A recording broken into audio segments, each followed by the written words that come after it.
Mahamadou Bonkungu, ce nom qui pèse aujourd'hui des milliards d'euros, est devenu quasiment hégémonique en République gabonaise. En même pas 3 ans, l'homme d'affaires burkinabé est l'un des partenaires principaux du général Brice Clotaire Oligui Nguema. Aujourd'hui, le constat est sans appel. Quasiment rien ne se fait au Gabon sans son groupe Ebomaf, ou presque. Alors que le général Brice Clotaire Oligui Nguema promettait de gérer le pays différemment d'Ali Bongo, l'omniprésence d'Ebomaf sur le marché gabonais fait penser à Olam sous le régime déchu. Mahamadou Bonkungu a réussi à rendre l'État gabonais dépendant de son groupe. Routes, aéroports, avions présidentiels et même hélicoptères de combat font partie de la panoplie des prestations proposées par Mahamadou Bonkungu. En moins de 2 ans, Ebomaf a raflé plus d'1 milliard d'euros de marché public au Gabon.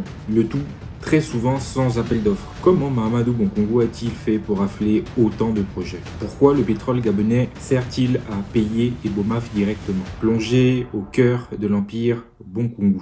Aïe, c'est vous de GazW. Sur cette chaîne, nous parlons de politique et de géopolitique. Si ces thématiques te passionnent, tu es bien évidemment au bon endroit. N'hésite pas à t'abonner. On va rentrer dans le vif du sujet dès à présent. Mahamadou Bonkungu est aujourd'hui l'un des hommes les plus riches d'Afrique francophone. Son champ d'expertise est très vaste, du BTP à la banque, en passant par le secteur de l'armement. Il est également dans la distribution, il possède de nombreux centres commerciaux. Mahamadou Bonkungu dirige un empire économique tentaculaire. Plusieurs jets privés, une dizaine de bateaux. Il excelle dans le domaine bancaire, dans l'hôtellerie, l'agroalimentaire, les mines, l'automobile, le transport aérien, le transport maritime, j'en passe. Chacun de ses enfants dirige aujourd'hui un pan du groupe. Lisa Bonkungu, aujourd'hui directrice générale adjointe DGA du groupe Ebomaf, elle impulse l'agroalimentaire avec Lisa Moll et Lisa Market. Elle insuffle un esprit de modernité et de gestion rigoureuse dans le secteur. Aziz Bonkungu, directeur général visionnaire du monde des affaires. Bachirou Bonkungu, directeur général, bâtit la référence dans l'automobile avec Bonkungu Distribution.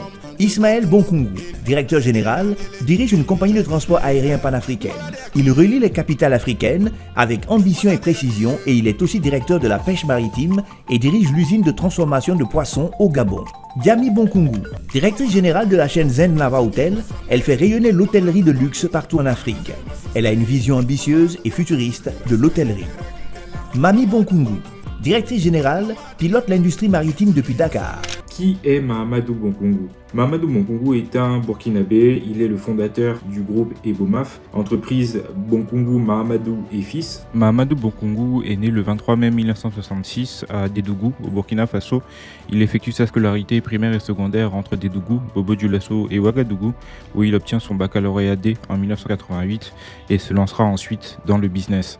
Autodidacte, Mahamadou Bonkungu est richissime. Sa fortune est estimée à plus de 550 millions de dollars, soit plus de 366 milliards de francs CFA. Mahamadou Bonkungu n'est pas né avec une cuillère en argent dans la bouche, bien au contraire. Il a commencé très modestement à Ouagadougou dans les années 80, revendant des cassettes, des ventilateurs et du petit matériel électrique. Il fonde Ebomaf en 1989 et ce groupe va devenir en 3 décennies l'un des géants continentaux capables de rivaliser avec des majeures européennes ou asiatiques. Sa véritable force ne sont pas seulement ses pelleteuses, c'est surtout son argent. Avec sa banque internationale Business Bank, son offre de service est redoutable. Il préfinance très souvent les marchés qu'il obtient. Lorsqu'un État comme le Gabon ou le Togo veut construire une route mais n'a pas les fonds, Bonkungu avance l'argent via sa banque. En échange, son entreprise BTP obtient le chantier, très souvent de gré à gré, sans qu'il n'y ait d'appel d'offres. Mahamadou Bonkungu est le premier Africain à introduire le préfinancement des marchés publics.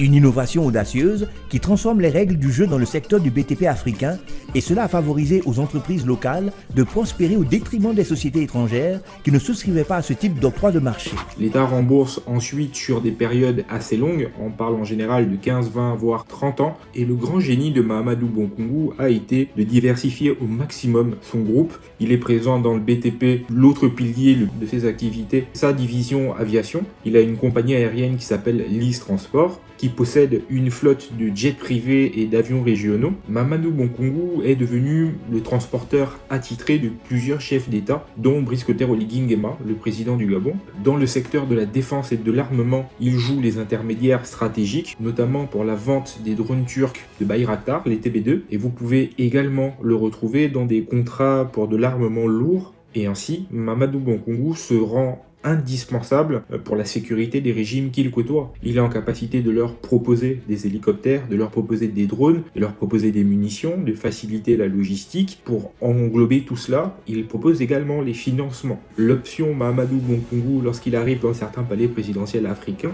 il est presque reçu comme le messie. Il est une solution à lui tout seul. Au-delà de sa capacité à faire du business, Mahamadou Bonkungu est surtout réputé pour être quelqu'un qui sait faire du réseau. Il a été très proche par le passé de Blaise Compaoré ou d'Alpha Condé en Guinée. Il est aujourd'hui, par exemple, dans les petits papiers d'Ibrahim Traoré, dont il est l'un des champions nationaux les plus importants, mais on parle également du Togo avec Faure Gnassingbé Eyadema, et comme on l'a indiqué tout à l'heure, Brice Clotaire Oligui Nguema ne peut plus faire un business sans que Mahamadou Bonkungu ne soit dans les parages. Cet entre-gens agace. Au Gabon, après le coup d'état du 30 août 2023, Mahamadou Bonkungu rafle énormément de marchés publics. Il lui est reproché d'obtenir ces marchés importants dans une opacité certaine, à savoir que dans le schéma classique, un État qui souhaite bâtir des infrastructures se retrouve face à un véritable parcours du combattant. D'un côté, les bailleurs institutionnels comme le FMI ou la Banque mondiale, leurs procédures sont interminables. Chaque projet doit passer au tamis des impacts environnementaux, des audits de gouvernance et des exigences de transparence qui ne laissent aucune place à l'improvisation. Vous ne pouvez pas vous lever un matin et décider par exemple de construire une infrastructure et l'argent va être disponible en 24-48 heures. Les process sont très longs et très complexes. C'est quasiment la même chose si vous souhaitez vous financer par exemple sur les marchés régionaux auprès des banques. Il y a également un temps de latence assez important. Pire, lorsque vous avez une note souveraine qui est dégradée, les taux d'intérêt qui vous seront proposés seront prohibitifs. Il va falloir à nouveau apporter des garanties souveraines si vous souhaitez par exemple qu'on vous prête de l'argent. Mahamadou Bonkungu arrive avec sa solution clé en main, avec une négociation directement avec les chefs d'État et leurs ministres. Le tout est bouclé. C'est pour ça qu'il est une solution indispensable à de nombreux pays. C'est qu'il met à la disposition de ces États des montants très importants. Et pour que ce soit viable pour Ebomaf, très souvent, les contrats qui lui sont octroyés sont suspectés de surfacturation, des études techniques qui ne sont pas forcément correctement ficelées, et tout ça pour aller le plus vite possible. Et c'est précisément dans cette faille que Mahamadou Bonkungu s'engouffre pour court-circuiter le système. Il facilite la vie aux chefs d'État pressés de montrer des résultats, quitte à en payer le prix fort à long terme. Mahamadou Bonkungu ne vient pas seulement avec des engins de chantier, il vient avec son propre coffre-fort. C'est un circuit fermé où Ebomaf encaisse 2 fois sur les intérêts du prêt bancaire et sur les marges confortables des chantiers de BTP. Le Gabon n'est que la dernière pièce d'un puzzle que Mahamadou Bonkungu assemble depuis bientôt plusieurs décennies. Il a commencé au Burkina Faso, qui a été son premier marché grâce à la libre circulation des biens et des personnes dans la CEDEAO. Il est allé conquérir le marché togolais. Du Burkina Faso au Bénin, en passant par la Côte d'Ivoire et le Sénégal, du Togo au Gabon, Ebomaf est au cœur des grandes transformations.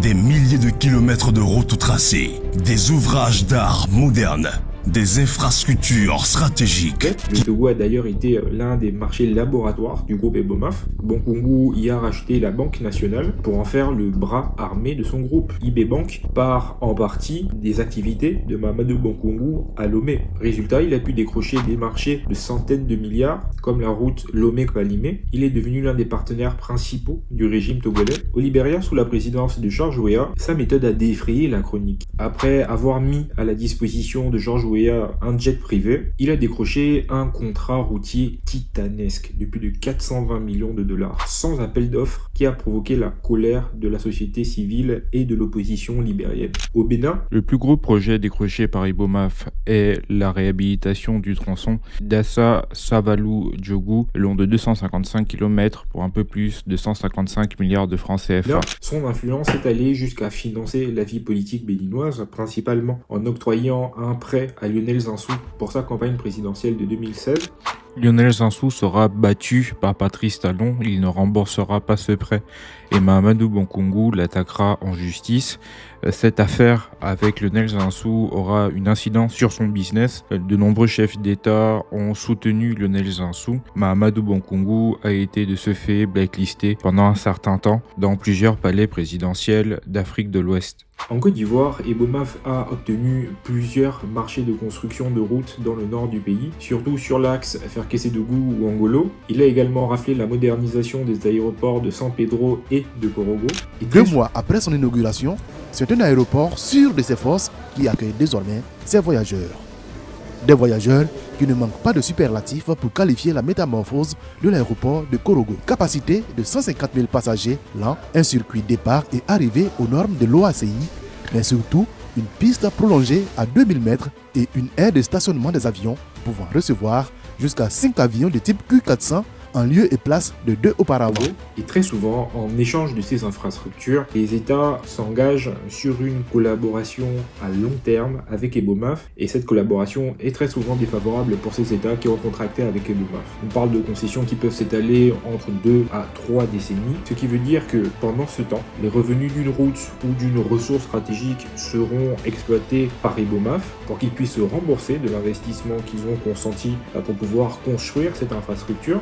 Là où dans une concession identique justifierait 2 à 3 fois moins de temps avant que l'infrastructure ne se soit remboursée et rétrocédée à l'État. Et donc engager les finances publiques sur une période aussi importante n'est pas anecdotique, c'est une aliénation. Du Burkina au Gabon en passant par la Guinée, le piège est le même. En hypothéquant les revenus futurs pour satisfaire l'urgence du présent, ces États renoncent en partie à leur souveraineté. Ils deviennent les obligés de leur principal créancier Ebomaf. Pour comprendre l'ampleur de l'abus, regardons de près le chantier emblématique, la route Ntoum-Kokobiche. Le contrat est estimé à environ 100 milliards de francs CFA pour à peu près 80 km de route, soit à un peu plus de 1 milliard 200 000 le kilomètre. À savoir qu'en Afrique centrale, en général, une route bitumée standard coûte entre 700 millions et 1 milliard de francs CFA le kilomètre. Ce projet important a été attribué à Ebomaf, là encore sans concurrence. 100 milliards de francs CFA et une route avec des malfaçons par endroit. Ça là, ça va faire combien de temps? Ça là. Ça va faire combien de temps? La nouvelle route de Coco Beach. Et lorsque l'État gabonais a besoin d'acquérir 2 hélicoptères de combat, on passe bien évidemment par Mahamadou Bonkungu à un contrat de 10 milliards de francs CFA pour ces 2 appareils, une nouvelle fois sans appel d'offres. Ebomaf évolue très souvent dans une zone grise et se fait payer par tous les moyens. Ainsi, les travaux publics qu'elle a réalisés peuvent être payés par exemple par la Société nationale pétrolière gabonaise, la GOC, pour plus de 11 milliards de francs CFA, soit 20 millions de dollars tous les trimestres, au mépris de toutes les règles budgétaires élémentaire. Si tout ceci est avéré, ce serait très très grave. Nous ne sommes plus dans une gestion de bon père de famille et dans un désordre institutionnel qui n'a pas de nom. Parce que dans un état de droit, la rente pétrolière doit impérativement transiter par le trésor public pour être soumise au contrôle du Parlement. En payant Ebomaf via la GOC, le pouvoir gabonais crée une caisse parallèle. Et l'autre question qu'on pourrait se poser, pourquoi imposer un tel fardeau à la GOC? Gabon Oil Company n'est pas une banque de développement, encore moins une banque d'investissement. Elle devrait réinvestir ses profits dans l'exploration pétrolière, dans l'investissement, l'amélioration de ses outils de production. Au lieu de ça, on vide les caisses pour payer Ebomaf en toute opacité. Ce qui est d'autant plus grave, c'est que la GOC est déjà exsangue, affaibli par des années de mauvaise gestion, et c'est ici que le choix de collaboration du président Oligui devient dangereux. Rappelez-vous le rachat d'Assala Energy. Le partenaire principal qui a permis le rachat d'Assala est Gunvor, un géant du négoce pétrolier suisse. Gunvor a été sollicité pour faciliter le rachat des actifs de l'américain Carlyle, donc Assala Energy, le nom de la firme au Gabon. L'État gabonais a eu besoin pour cela d'emprunter 1 milliard 300 millions de dollars à Gunvor, soit un peu plus de 800 milliards de francs CFA, et cette dette a été mise dans les livres de compte de la GOC, faisant monter de façon exponentielle sa dette. Le Gabon est en train d'imposer à la GOC une espèce de double peine financière qui dépasse l'entendement. Le remboursement de la dette contractée auprès de Gunvor ne se fait pas par virement bancaire. Gunvor se sert à la source. Une part massive de la production d'Assala part directement dans les navires du trader. La GOC a donc moins de barils à vendre sur le marché pour générer ses propres revenus. Alors qu'elle dispose de moins de pétrole à trader, le pouvoir lui impose de décaisser chaque trimestre 20 millions de dollars, donc 11 milliards de francs CFA, pour payer les services d'Ebomaf. Conséquence, on demande à une entreprise qui tourne difficilement, qui a moins de cash, qui rentre tous les mois à payer des marchés qui n'ont absolument rien à voir avec son cœur de métier. On voit mal comment la GOC ne finirait pas totalement asphyxiée à un moyen terme. Et si la GOC finit par faire faillite, l'État gabonais récupérera sa dette et donc des investissements qui ont été faits et qui vont nous coûter des milliards de dollars, on risque de se retrouver limite avec du vent et une incapacité d'augmenter la production pétrolière, ce qui était l'objectif visé au moment où ces investissements ont été faits. Et on peut autant interroger le bien fondé de ces investissements quand on sait en plus que la plupart des puits opérés par Assala sont des puits matures. Il n'y a quasiment donc plus de pétrole où pour pouvoir l'exploiter, il faut aller d'autant plus profondément. De l'argent a été emprunté pour acheter une société qui fonctionne très mal et dont le produit est hypothétique. En voulant construire des routes à la hâte, en ne respectant pas les process, le général Oligui a fait des erreurs d'analyse et de jugement qui s'avèrent funestes. Et pendant que l'État, obligé, contraint d'avoir à régler les factures EBOMAF, le SAMU social suspend ses activités, faute de moyens. Les plus démunis sont donc abandonnés à eux-mêmes. La collectivité aurait dû les protéger en priorité, mais là, c'est les premiers qu'on jette sous le train. Ça veut donc dire que les plus démunis vont avoir énormément de mal à se soigner, passer de vie à trépas par un manque de moyens. Depuis bientôt plus de 5 mois, les boursiers gabonais ne touchent plus leur bourse. Aujourd'hui, des centaines d'étudiants boursiers gabonais sont au bord de la dépression en France parce que ça fait 3 mois, presque 4, qu'ils n'ont reçu aucune de leurs allocations mensuelles.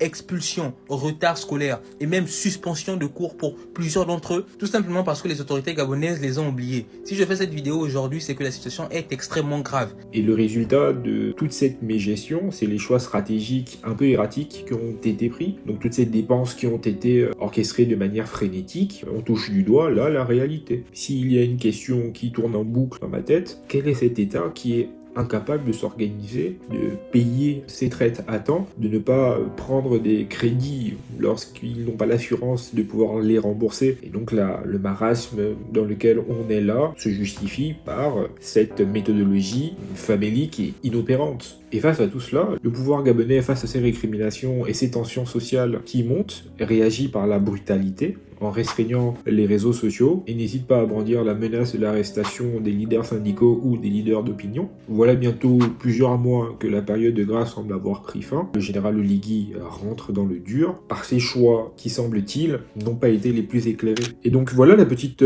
analyse que j'ai souhaité vous faire par rapport à la présence de Mahamadou Bongongu sur le marché gabonais et des choix stratégiques que le général Oligui a fait. Si ce type de vidéo vous plaise, abonnez-vous, laissez-moi votre avis en commentaire et je vous dis à très bientôt. C'était votre GSW. Bye.